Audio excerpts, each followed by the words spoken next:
He was not the sort of guy you wanted to bump into when he was in full flow during his vicious campaign of flesh-eating murder, cannibalism and being a necrophile. This cannibal became a local celebrity after signing himself out of a Japanese mental institution in 1986. Now, Sagawa came from a wealthy family, but had exhibited cannibalistic urges even from an early age, even engaging in bestiality. He made his first attempt at eating human flesh, breaking into a woman's house to cut off some of her flesh, at age only 23 years old. He was caught and charged with attempted rape for this crime, but his father, being wealthy, paid a settlement to the victim, and the charges were later dropped. Then he moved to France to earn his PhD in literature, and Sagawa had said that whilst residing in Paris, almost every night he would bring home a prostitute and then try to shoot them, but for some reason his fingers froze up and he couldn't pull the trigger. So even back then he was showing a seriously disturbing pattern of murderous behaviour.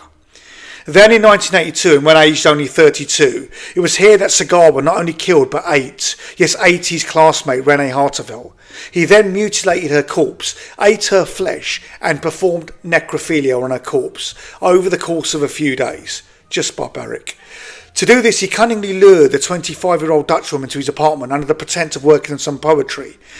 He said that she'd been chosen especially as she was so beautiful and healthy, and he said that he lacked these two things that he said that were so endearing in her.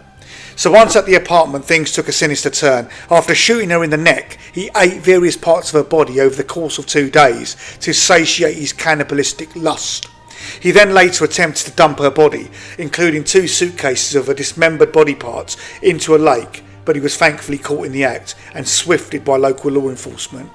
After being held for 2 years in police custody, Sagawa was deemed legally insane in a French court and was ordered to be held indefinitely.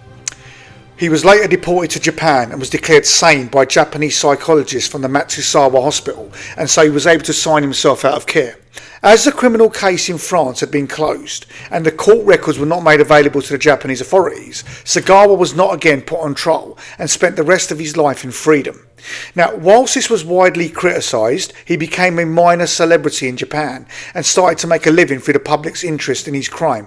So roughly between 1986 and 1997, Sagawa was frequently invited to be a guest speaker and commentator, and even went on to write restaurant reviews about the food served there. I mean, what kind of bloody restaurant would that be exactly? Sagawa later died of complications of pneumonia at a hospital in Tokyo on the 24th of November 2022 at the age of 73. Finally, Sagawa was reported as saying that he never thought of killing his victims but only gnawing on their flesh. And on that chilling note, I think I'm just going to park that one right there. This was the disturbing story of Isai Sagawa, a disturbed individual who, if you happened to cross paths with, would have had no hesitation in fulfilling his cannibalistic lust. Just too grim and unsettling to try and comprehend.